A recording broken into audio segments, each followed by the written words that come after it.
히브리서 11장의 말씀을 보면 믿음은 바라는 것들의 실상입니다 라는 고백이 있습니다. 이게 무슨 뜻일까요? 믿음은 바라는 것들의 실상이다. 쉽게 말하면 믿음으로 바라보면 실상이 됩니다 라는 뜻입니다. 믿음으로 바라보면 실제가 됩니다 라는 뜻입니다. 이것이 단지 나의 어떤 소망에 대한 이야기뿐만 아니라 다른 사람을 바라볼 때도 그 사람을 향해서 제가 믿음으로 바라보면 그것이 그 사람에게 실상이 될 수 있습니다. 하나님이 그런 우리의 믿음의 마음을 사용하시는 거예요. 옆에 계신 분들을 쳐다보시면서 좌우 앞 뒤에 계신 분들을 보시면서 말씀하시기 좀 그러시면 속으로라도 지그시 바라보시면서 참 예쁘지 이렇게 한번 생각해 보시죠. 참 예쁘지. 자, 예쁘지 무슨 말이었는지 기억나세요? 예쁘지 무슨 말이었죠? 그렇죠. EFG였죠. 지난주에 하셨던 거 기억나세요? EFG, 예쁘지. 그렇죠? 이반젤리즘, 팔로우업, 그다음에 굿 워크예요. 그래서 구원, 양육, 선한 일. 그냥 영어는 외우기 쉬우시라고 한 거고, 약간 구원, 양육, 선한 일. 하나님이 우리를 구원하셔서 양육하시고 선한 일을 열심히 하는 하나님의 백성 만들려고 구원하셨다. 선한 일이 뭐라고 말씀드렸습니까? 착하다는 게 아니라 예수님과 하나 된 생명으로 모든 삶의 자리를 하나님을 섬기는 믿음으로 하면 그것이 선한 일이고 그것이 예배입니다. 그래서 우리 삶의 자리에서 그렇게 일하는 사람들을 이 세상 곳곳에 심으셔서 하나님의 통치가 임하시게 하는 것. 그것이 하나님의 꿈이라고 이야기했습니다. 그래서 다시 한번 쳐다보시면서 축복하실 때에 참 예쁘지 선한 일을 열심히 하는 하나님의 백성이 되겠다. 그러니까 옆에 분을 말씀을 하시게 되니까 속으로 선한 일을 열심히 하는 하나님의 백성이 되리라. 축복하시면서 한번 바라봐 주세요. 서로를.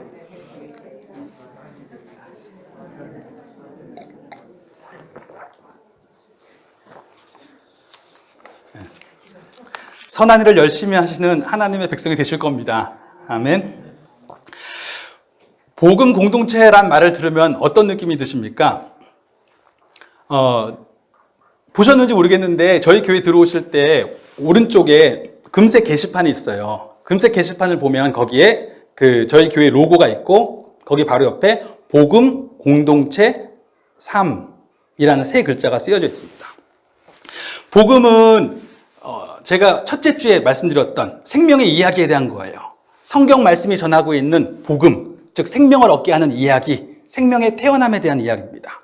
그리고 삶은 결국 하나님이 그 생명을 주심은 우리로 하여금 이 땅에서 진정한 생명으로 나타나게 하시기 위함이다. 선한 일을 열심히 하는 하나님의 백성으로 나타나게 하시기 위함이다. 삶에 대한 이야기입니다. 그러면 그 중간에서 그 역할을 감당할 수 있도록 하나님이 이 땅에 세우신 존재가 있습니다. 바로 교회예요. 그 교회를 다른 말로 복음 공동체라고 이야기합니다. 왜냐하면 복음을 가지고 살아가는 공동체이기 때문에 그렇습니다. 그런데 사실 공동체라는 말이 그렇게 받아들이기 쉽지 않은 경우도 있는 것 같습니다. 제가 사실 재작년에 4월 22일이었죠. 그때 처음으로 이제 예배를 드리게 된 거예요.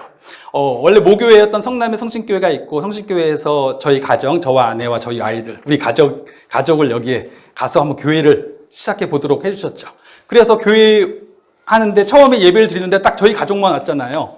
그래서 저희 가족만 예배를 드리게 되는 상황이었는데 감사하게 하나님이 우리 아이들 친구, 부모를 알게 하셨어요. 그런데 알고 보니까 그분들이 다 예전에 교회를 나갔던 적이 있는데 한동안 교회를 안 나가고 계신데요. 그래서 그러면 우리 예배에 한번 오시라고 초대를 했습니다. 그랬더니 그 두 가정이 다 왔어요. 왔는데 오자마자 깜짝 놀라는 거예요. 왜요? 그분들은 생각할 때 이 건물이 괜찮으니까 당연히 여기 한 100명 정도가 쭉 앉아있고 그리고 자기들이 와서 그 옆에 딱 앉으면 될 줄 알았는데 왔더니 저희 부부만 기다리고 있잖아요. 그래서 저희랑 그분들만 가서 예배를 드린 겁니다. 예배가 끝나자마자 제일 먼저 하시는 말씀이 말씀도 좋고 예배도 좋고 다 좋았는데 저는 이렇게 사람이 없을 줄은 몰랐어요. 우리 개척한 거예요. 근데 없었으면 이럴 줄은 몰랐습니다라고 얘기합니다. 그러다가 한 두세 주 지나가는데 그분 중에 한 가정의 그 아내분께서 갑자기 저한테 긴 문자를 보내셨어요. 그게 뭐냐면 목사님 저는 공동체는 싫습니다. 왜요? 우리 그 교회를 이야기하면서 복음 공동체라는 표현을 제가 쓴 거예요. 그랬더니 저는 공동체는 싫습니다. 공동체는 절대 하고 싶지 않습니다. 라고 얘기하는 거예요. 그래서 제가 공동체라고 말한 거는 그 모든 집안의 재산을 여기에 투자하시라는 것도 아니고 같이 먹고 살라고 하는 것도 아니고 그냥 우리가 복음이라고 하는 공통 기반을 가지고 함께 있기 때문에 그래서 복음 공동체라고 얘기하는 것이고 저는 교회를 말하는 거라고 교회는 복음 공동체입니다라고 말씀을 드렸지만 그분은 목사님 저는 공동체는 싫어요 라고 하시면서 안 나오시게 됐었어요. 그러자 그 남편분은 저는 전혀 그런 의도로 받아들이지 않았는데 저희 아내가 그 단어가 좀 예민한가 봅니다. 하셨다가 결국은 뭐 아내분이 안 나오시니까 애들이랑 같이 못 나오게 됐죠. 또 다른 한 분은 거기도 아내분이 저한테 말씀하시기를 그 얘기를 하는 거예요. 원래 교구조에 나갔던 교회가 서울에 있는 잠실의 큰 교회더라고요. 정말 큰 교회인데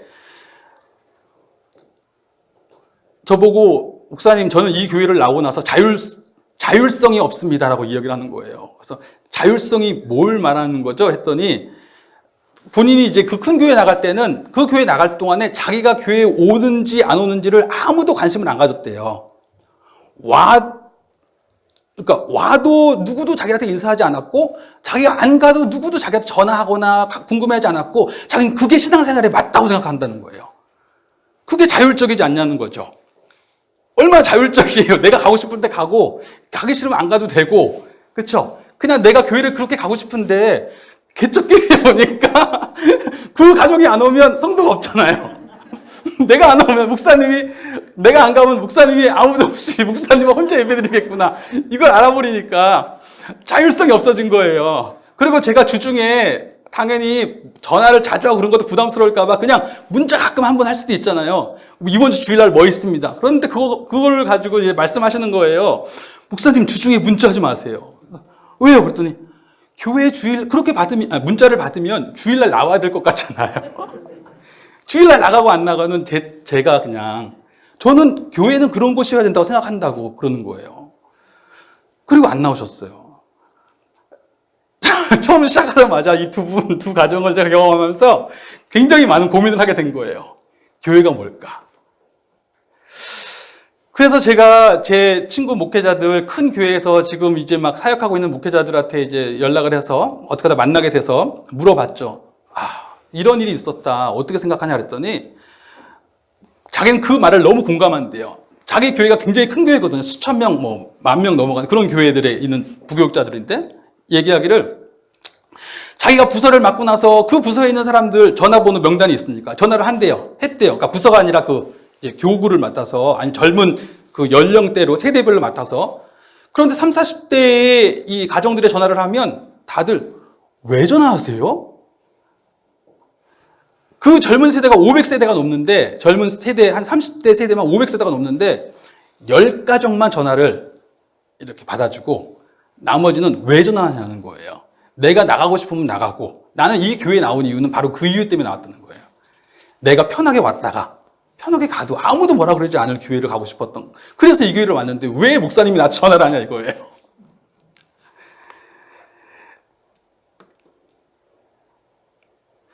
복음 공동체란 말을 들으면 어떤 느낌이 드십니까? 최근에 베스트셀러로 나온 책들 중에 하나가 문유석 판사라고 하는 사람이 이 저자로도 좀 알려져 있는 분인데 이분이 쓴 책이 있어요. 개인주의자 선언. 이 책을 제가 이렇게 쭉 훑어봤는데 제가 그냥 서점에서 그냥 딱 보고 그냥 쭉 훑어본 거예요. 그래서 뭐 다 정확하게 이해했을지는 모르겠는데 그분의 요지는 이겁니다. 나는 개인주의자다. 왜냐면 나는 회식이 싫어요. 나는 조직 문화에서 조직이 이러니 우리도 이렇게 해야 된다라고 말하는 문화가 너무 싫다. 나는 그냥 쉬는 날에는 집에서 책이나 읽고 싶고 그 다음에 사람들이 같이 노래방 가도 나는 그렇게 반응을 일으켜서 같이 막 춤추고 이런 거 난 못한다. 그런데 조직 문화에서는 나 같은 사람은 너무 좀 안 좋은 케이스인 거예요. 그래서 너무 힘들었다는 거예요. 이제까지 살아오는 게. 그런데 가만히 생각해 보니까 우리는 민주주의 사회잖아요. 민주주의 사회의 핵심은 뭐냐면 왕정은 왕이 정하면 무조건 따라가는 거잖아요. 근데 민주주의 사회의 핵심은 서로 다른 개인들이 모여있다는 걸 인정하는 겁니다. 그렇죠? 다 다르다는 걸 인정하는데 그 다른 사람들이 모여서 우리가 다 다르고 다르지만 다 동등한 가치를 가지고 있어요. 그러니 우리가 함께 모여서 가장 최선으로 공통 분모를 만들어낼 수 있는 걸 찾아서 최선의 행복을 찾아가자. 이게 민주주의의 요지라는 거예요. 그렇다면 당연히 서로 다름이 자연스러워야 되고 내가 당신과 다르다는 거에 대해서 말하기를 부끄러워하면 안 되고 좀 힘든 부분에 있어서는 분명하게 나는 그 부분은 이렇게 좀 잘하지 못합니다라고 편하게 말할 수 있어야 되는데 우리 사회가 그걸 허락하지 않는다는 거예요. 그래서 이분이 개인주의자라고 말한 것은 집단주의에 대한 반발을 이야기했습니다. 그런데 그분이 그러면서도 하는 얘기가 뭐냐면 하지만 나는 고립주의자는 절대 아니다 라고 이야기해요. 개인주의랑 고립주의는 절대 다르다라고 이야기합니다. 고립주의는 뭐예요? 난 달라. 그러니까 나는 다른 사람들과 연대하고 싶지 않고 신경 쓰고 싶지 않고 그냥 나 혼자 알아서 살고 싶어 라고 이야기하는 것은 사실은 이 사회가 유지하는 데서는 결코 있을 수 없다라는 겁니다. 서로 다른 성향이지만 서로 다른 사람이기 때문에 떨어져 산다는 것은 서로 다르기 때문에 전체가 다 똑같아야 된다고 억지로 집단적으로 끌어당기는 것과 다를 바가 없다는 거예요. 왜냐하면 원하든 원하지 않든 같이 있으면 공통 분모에 묶이는 거예요. 대한민국 국민은 대한민국이라고 하는 공통 분모에 묶여서 이 사회가 유지되려면 어떻게든 연대를 해야 됩니다. 나랑 생각이 같든 다르든 대화를 해야 되고 갈등을 하더라도 그것에서 타협을 찾아야 되고 협의점을 찾아야만 이 사회가 유지가 돼요. 그런데 나는 다르니까 아예 대화를 안 할 거야. 고립돼서 살아갈 거야 라고 이야기하기 시작하면 사회가 유지될 수 없다라고 하는 것이죠. 하나님 나라는 어떻습니까? 우리가 교회는 어떤 것이냐면 하나님 나라라고 하는 공통 분모를 가지고 있는 사람들이 한 공동체로 부름받은 곳이에요.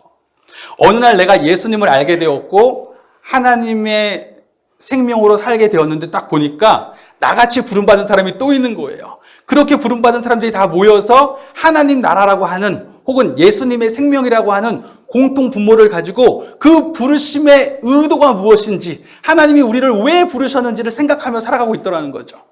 그래서 하나님 나라라고 하는 이 백성으로 부르심을 받았다면 우리는 원하든 원하지 않든 간에 어떻게든 연대를 하게 해야만 할 수밖에 없다라고 이야기하는 것입니다. 자, 무슨 말이냐면 저도 목회자인데 제가 사실 저는 스스로 제가 목회자로서 적절한가라는 생각을 하고 계신 거죠? 저도 많이 했습니다. 제가 어릴 때부터 자랄 때 보았던 목사님들은 좀 성도분이 어떤 이야기를 하면 좀 딱 강력하게 이래야 된다고 말씀도 해주셨고 조언도 해주셨고 권면도 해주셨어요. 그런데 제가 자주 들은 그 이야기 중에 하나는 목사님의 장점은 강권을 안 한대요. 근데 목사님의 단점은 강권을 안 한대요. 그냥 성도가 자원할 때까지 좀 기다리는 스타일이고 억지로 말하지 않는데요. 그런데 제가 보니까 성도분한테 뭔가 이렇게 가끔은 강권도 하고 어떠한 부분에 대해서 상담을 하시면 분명하게 조언도 던져주고 해야 되는데 그런 걸 잘 못하는 거예요. 그 제 성격이 아까 그 문유석 판사랑 좀 비슷한 부분이 있어요. 저는 혼자 있으면 스트레스가 풀려요. 혼자 있으면 스트레스가 잘 풀려서 혼자 등산 가고 혼자서 뭔가 생각을 꼴똘히 하고 있으면 스트레스가 쫙 풀립니다. 그런데 그런 사람이 목사가 되려고 하니까 이건 아닌 것 같은 거예요. 그래서 하나님이 나를 목사로 부르신 게 맞나? 그런데 또 목사님들 보면 그런 분들이 계세요. 저 같은 성향을 가지고 계신 분들이 계세요. 저만 그렇겠어요? 다 다르시잖아요. 한 분 한 분이 다 성향이 다릅니다. 그럼에도 불구하고 하나님이 신약을 봐도 그렇고 구약을 봐도 그렇고 하나님의 백성이 되고 나면 항상 하나님은 그 백성들을 공동체로 모으셨어요. 신약에서도 그들은 함께 모여서 하나님이 그 땅에서 이루시길 원하는 복음의 비전이 무엇인지를 생각하게 하셨고 그 복음의 비전을 향해서 함께 일하게 하셨습니다.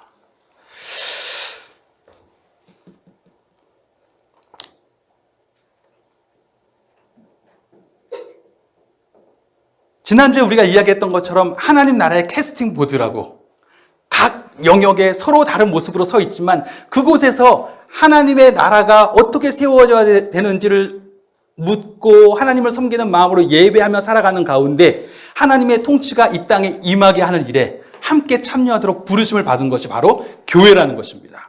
그래서 어떤 목사님 그렇게 말씀하시잖아요. 주님의 꿈이 무엇인 줄 아십니까? 우리 하영중 목사님께서 그렇게 막 열변토하셨잖아요. 주님의 꿈이 무엇인지 아십니까? 첫 번째 꿈은 뭐예요? 십자가로 가시는 것, 십자가에 매달리시는 거였습니다. 십자가에 매달려서 모든 사람이 구원 얻을 수 있는 그리스도가 되시는 것. 그리고 두 번째 꿈은 교회를 세우시는 것. 이 땅에 생명을 주시러 오셨는데 그 생명이 생명으로 나타나는 역할을 감당하기 위해서 교회가 반드시 필요하다고 보셨다는 거예요. 그래서 교회가 살아야만, 교회가 교회로서의 역할을 제대로 감당해야만 세상이 산다고 하는 그 믿음이 우리에게 있어야 된다는 겁니다. 하나님을 믿는 사람들에게 반드시 있어야 될 중요한 믿음은 우리가 하나님의 백성의 공동체로 부르심을 받았을 때 이 공동체가 잘 살아나면, 이 안에서 서로 다른 우리지만 우리가 연대하여 잘 살아나면 정말 이 세상이 바르게 세워져 가는 역할을 우리가 감당할 수 있다라는 것이 교회에 있는 우리들의 중요한 고백이 되어야 된다는 것입니다. 복음 공동체란 말을 들으면 어떤 느낌이 드세요? 사실 그렇게 말을 하고 나면 그렇죠. 교회는 정말 무언가 서로 다른 사람들이 함께 모여서 정확하게 잘 연대를 이루는 그런 곳이었으면 좋겠습니다 라고 생각할지 모릅니다. 그런데 사실 교회에 나와보시면 힘드시잖아요. 교회에 나오셨다가 관계 때문에 힘들어하시는 분들이 얼마나 많으십니까? 필립 얀시라는 사람이 제가 굉장히 좋아했던 작가인데 그 분이 썼던 책 중에 하나가 교회, 나의 사랑, 나의 고민이에요. 한마디로 말하면 교회, 애증의 관계. 너무너무 사랑하는데 너무너무 미운 거예요. 나는 교회 안에서 서로가 용납하는 것을 발견하길 원했고 교회 안에서 사람들이 서로의 짐을 지는 모습을 보길 원했는데 로마서에서 이야기하는 것처럼 갈라디아서에서 이야기하는 것처럼 너희가 서로 짐을 져라, 너희가 서로를 받으라, 이 모습을 교회 안에서 보기를 원했는데 교회 안에서 상처받는 사람들이 너무 많다는 거예요.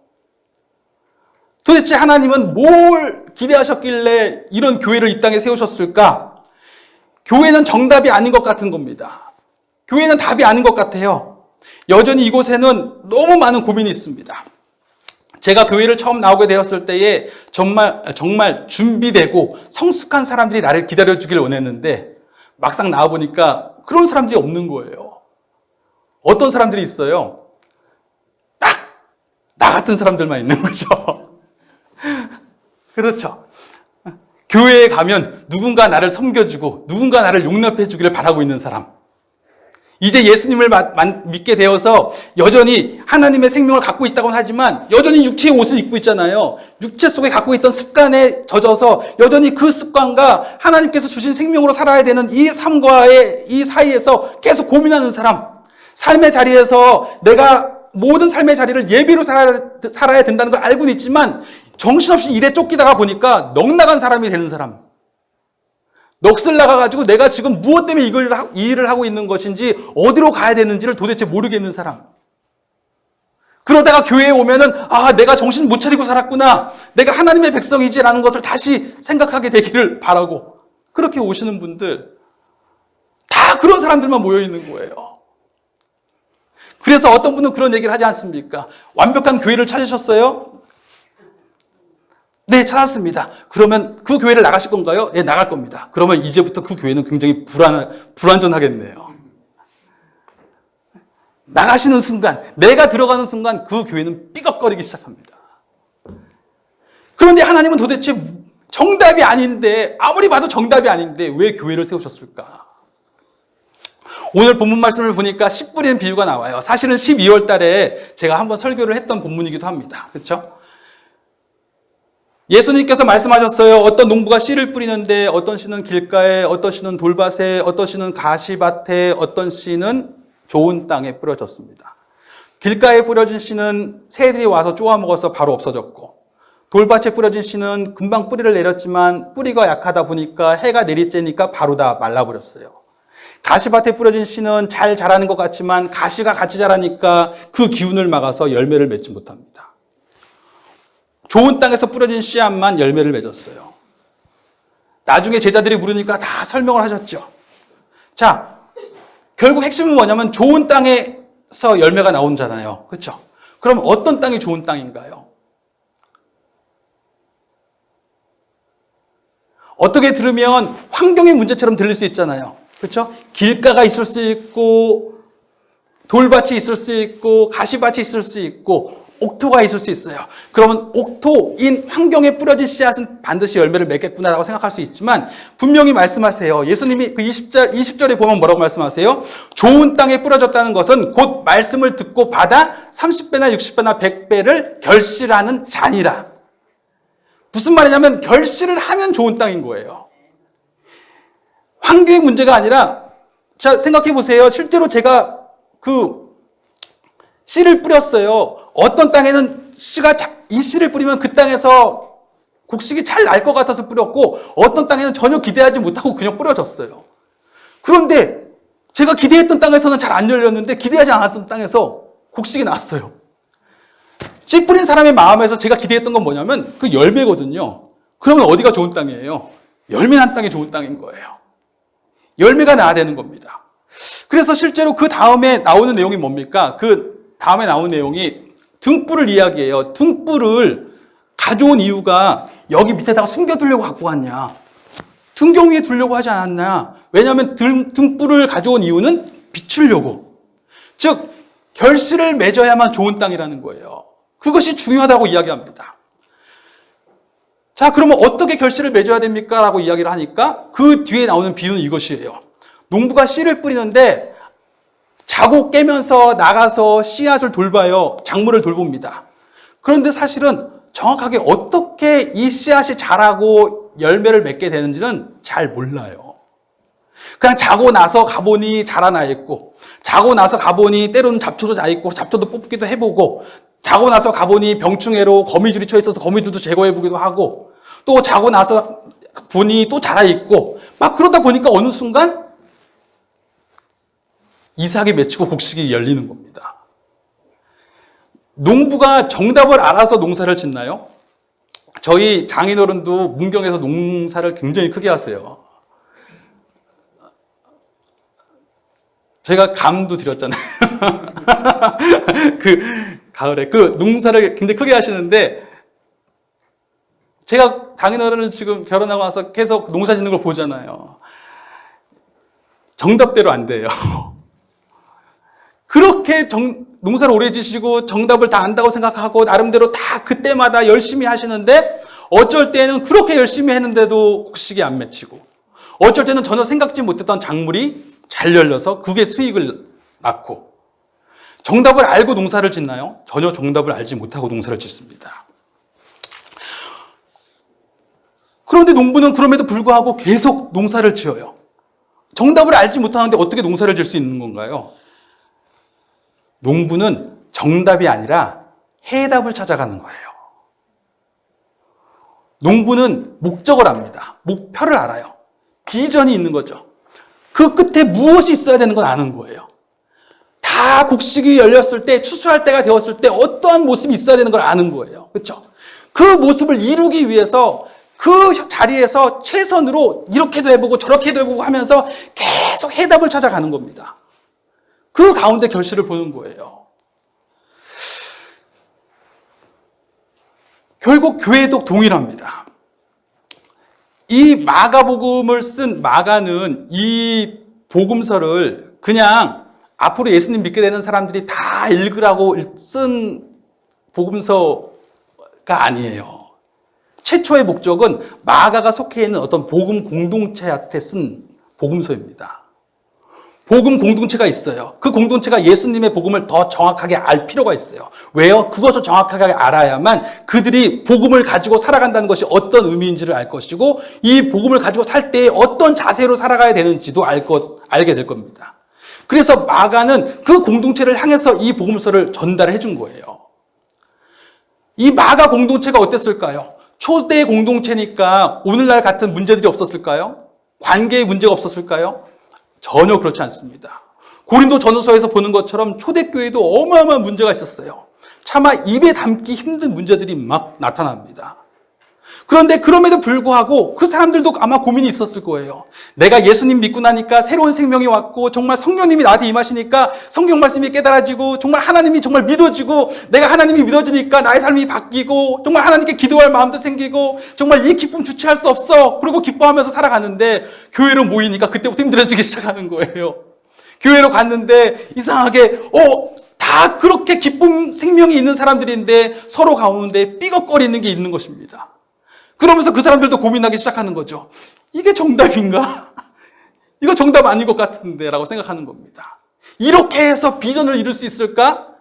왜 주님은 교회는 이렇게 가야 되라고 매뉴얼을 주시지 않으셨을까? 그런데 마가가 그 공동체를 향해서 이 이야기를 해주는 거예요. 농부는 씨를 뿌릴 때 믿음으로 해답을 찾으며 그냥 씨를 뿌리는 거예요. 정답이 있다고 생각해서 씨를 뿌리는 게 아니라 해답을 찾아가면서 뿌리는 겁니다. 마찬가지로 교회도 동일한 거예요. 교회도 하나님이 보여주신 복음의 비전 붙들고 그 비전을 향해 달려갈 때에 다 상황이 다를 거 아니에요. 교회마다 위치가 다르고 상황이 다르고 사람이 다른데 다 다른데 어떻게 다 똑같을 수 있습니까? 그 안에서 최선을 다해서 해답을 찾아가는 것입니다. 서점에 가면 각 교회에서 낸 책들이 있잖아요. 그래도 성장해서 건강하게 교회로서의 역할을 감당하고 있는 좋은 교회들이 많이 있습니다. 그 교회들이 낸 책들을 읽어보면 나름대로 그 교회가 어떻게 그 자리까지 왔는지에 대한 노하우라고 하죠. 그것들이 실려 있어요. 그러나 그것이 정답은 아닌 거잖아요. 어떤 분들은 그것을 그대로 가지고 가서 자기 교회에 한번 해보자고 하는데 우리 교회는 전혀 맞지가 않아요. 왜요? 사람이 다른데, 지역이 다른데, 다 다른데 어떡하겠습니까? 분명히 그런 것들이 중요해요. 하지만 그것은 어디까지냐? 그 교회가 찾은 해답이에요.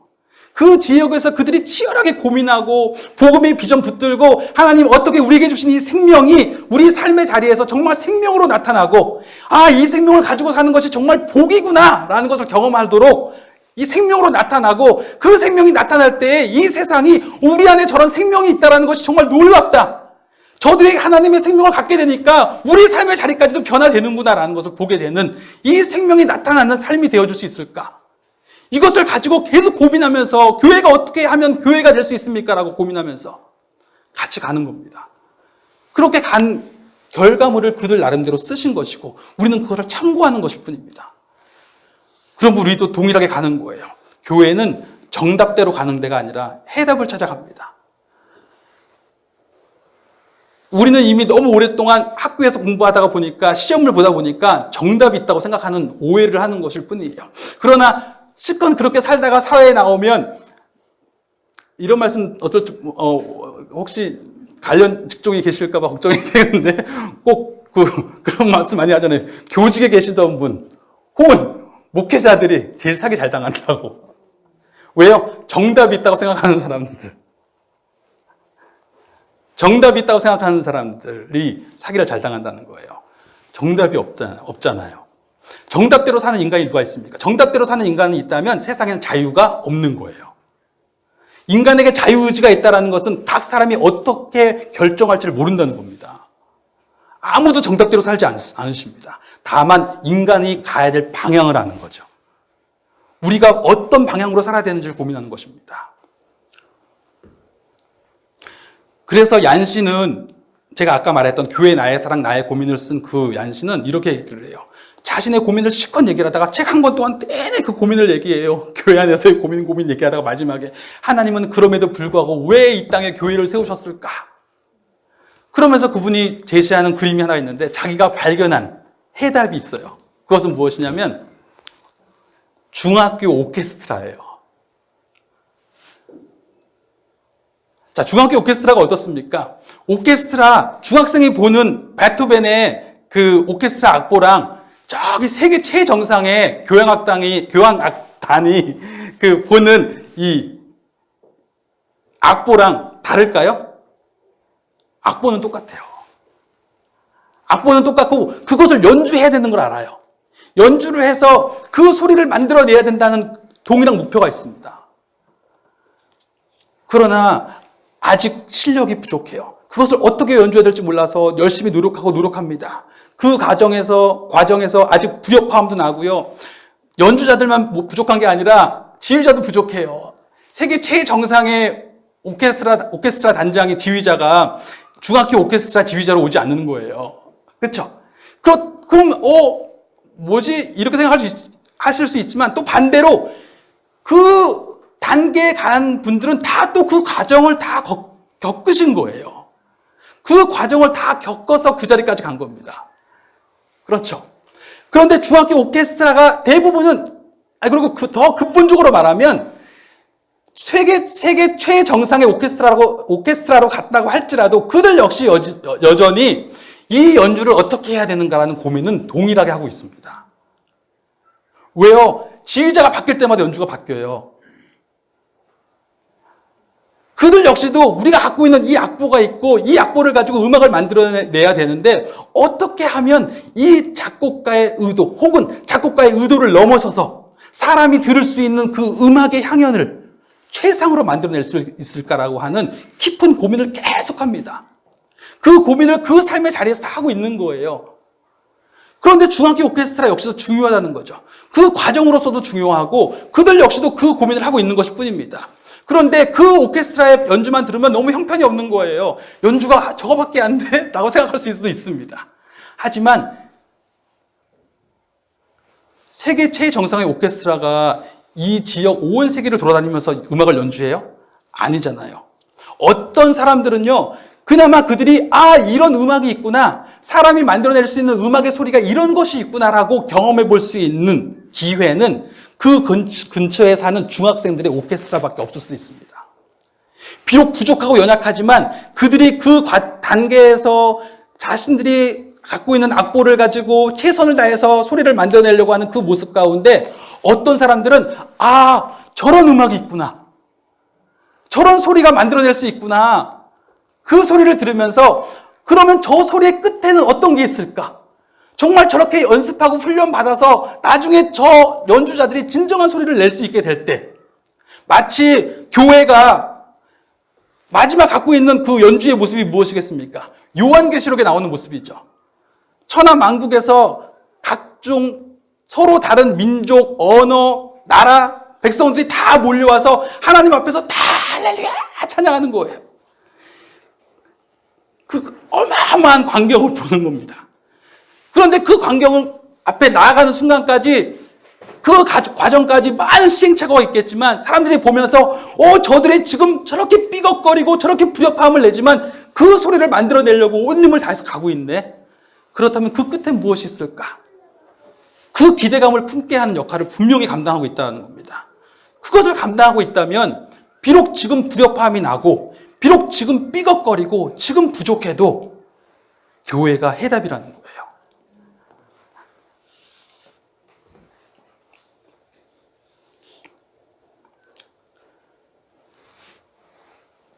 우리 초월성신교회도 동일한 복음의 비전을 붙들고 갑니다. 하나님께서 우리에게 주신 복음의 비전, 생명을 주시고 그 생명이 나타나는 모습, 그 생명이 나타나는 우리를 사용하실 모습을 바라보면서 계속 달려가는 거예요. 그 가운데 우리가 첫째 주에 이야기했던 것처럼 복음을 분명히 다시 한번 고백했던 것이고 3, 2, 1을 가지고 이야기했잖아요. 그리고 지난주에 얘기했던 것처럼 그 복음은, 그 생명 주심은 생명이 나타나도록 선한 일을 열심히 하는 하나님의 백성되라고 우리를 부르셨다. 우리의 삶의 방향이 완전히 달라지는 겁니다. 그렇게 가도록 하셨다고 하면서 이 FG를 이야기한 거예요. 그렇죠. 그리고 오늘 한 가지를 더 이야기하면 그렇게 하기 위해서, 그러면 그 복음의 비전을 향해 달려가기 위해서 우리 가운데 있는 해답을 끊임없이 찾아가는 것인데 그 가운데 그 복음의 비전을 이루려면 어떠한 모습으로 살아가야 되는가? 그런 지침에 대해서 성경이 가지고 있는 지침이 있습니다. 간단히 말씀드리는 거예요. 우리가 이미 그 신명기를 볼 때에 나누었던 이야기이기도 합니다. 하나님께서 신명기 백성들에게 이제 이스라엘 땅에 들어갈 거예요. 가나안 땅에 들어가서 그들이 누릴 삶에 대해서 분명히 이렇게 이야기합니다. 너희가 가서 누릴 복은 생명이다. 이제 하나님이 그들에게 그 전에 사람들은 경험해보지 못했던 하나님 백성으로서의 생명을 가지고 살아가는 삶을 선사해 주실 거예요. 그 삶을 살아가려면 그들이 간직하고 살아야 되는 어떤 가치가 있습니다. 행동의 지침이 되는 가치가 있어요. 그것이 무엇이냐면 하나님을 기억하는 것. 하나님이 끊임없이 말씀하십니다. 기억하라. 하나님이 그들을 구원하셨다는 것. 하나님이 그들의 주가 되신다는 것을 기억하라. 그리고 그것을 기억함에 들으라. 하나님이 하시는 말씀을 들으라고 말씀하세요. 그리고 들음에 가서 살라. 기억하고 듣고 가서 생명으로 나타나라 라고 이야기하는 것입니다. 따라해 볼까요? 우리는 기억합니다. 우리는 듣습니다. 우리는 살아갑니다. 이것이 신약 공동체에도 똑같습니다. 신약 복음서를 보면 예수님이 끊임없이 말씀하시는 것이 나를 기억하라. 예수님을 기억하는 거예요. 삶의 자리에서 예수님을 기억합니다. 그리고 예수님의 말씀을 들으라. 그렇죠? 예수님으로 채워지는 겁니다. 그리고 예수로 살라. 예수와 하나 된 생명으로 살라. 그렇죠? 다시 한번 고백해 볼까요? 우리는 기억합니다. 우리는 듣습니다. 우리는 살아갑니다. 한 번 더요. 우리는 예수님을 기억합니다. 우리는 예수님으로 채워집니다. 우리는 예수님으로 살아갑니다. 아멘. 우리가 이제 예배를 드렸는데 이 예배가 카톨릭에서는 원래 미사라고 부르잖아요. 로만 카톨릭에서는 그 미사라는 단어가 원래는 저희가 원래 하나 되어 있을 때에 라틴어를 썼거든요. 로만 카톨릭은 라틴어를 쓰잖아요. 라틴어에서 무사라고 하는 단어가 있어요. 무사. 이게 마지막에 제가 우리 지금 개신교에서 축도할 때 하는 내용과 똑같은 것입니다. 이테무사에스트라고 이 사제가 얘기를 해요. 라틴어인데 이게 무슨 뜻이냐면 무사는 나간다는 뜻이에요. 이테무사에스트라고 얘기하면 이제 나가십시오 라는 뜻이에요. 예배의 마지막 선언은 이제 나가십시오라는 고백입니다. 저희가 축도를 하는 것은 제가 특별한 마법적인 능력이 있어서 제가 여러분한테 축도를 하면 여러분의 삶이 갑자기 복이 막 많아져서 축도를 하는 것이 아니라 하나님이 여러분의 삶 가운데 성부 하나님, 성자 하나님, 성령 하나님의 그 약속이, 그 사랑이, 그 함께 하심이 우리들 가운데 함께 할 것입니다. 우리 이제 그 삶으로 살아갈 것입니다 라고 이야기하는 것입니다. 여러분들은 부름받았습니다. 여러분들은 바로 보내어지기 위해서 부름받은 것입니다. 우리는 보내어지기 위해 부름받았고 우리는 나가기 위해서 모인 것입니다. 하나님이 우리를 생명으로 부르신 것은, 생명을 주신 것은 다시 그 깨어진 세상으로 나아가서 생명으로 나타나고 생명으로 꽃피우고 하나님의 통치가 그 땅에 임하게 하는 생명의 통로가 되라고 부르신 것이라는 것입니다. 그렇게 나아갈 때 우리의 고백은 이것입니다. 우리는 교회입니다. 그렇습니다, 주님. 우리는 그런 교회입니다. 깨어진 세상에서 부름받아서 예수의 생명으로 다시 보내어지는 우리가 교회입니다. 이 땅에 생명 주시려 주님께서 그토록 세우기 원하셨던 교회, 우리가 교회입니다. 주신 복음의 비전으로 생명을 꽃피우려고 해답을 끝까지 찾아 나서는 우리가 교회입니다. 이 교회가 살게 하여 주시옵소서. 이 교회가 살아남에, 교회로서의 나의 삶이 살아남에 세상이 살아나는 교회 되게 하여 주시옵소서. 생명이 생명으로 살아나는 교회 되게 하여 주시옵소서. 우리 같이 기도하겠습니다.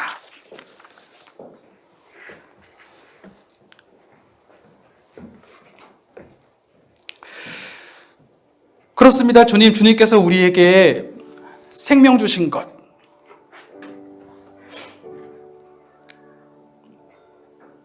자격 없는 우리에게 생명의 이야기로 예수 그리스도 안에서 새로운 생명을 얻게 하신 것, 그것은 우리로 하여금 이 땅 가운데서 생명으로 나타나게 하심을 저희가 고백합니다. 우리는 나가기 위해서 부름받았습니다. 우리는 보내어지기 위해서 부름받았습니다. 생명으로 나타나기 위해서 생명으로 부름받았습니다. 아버지, 우리가 그렇게 살아가게 하여 주시옵소서.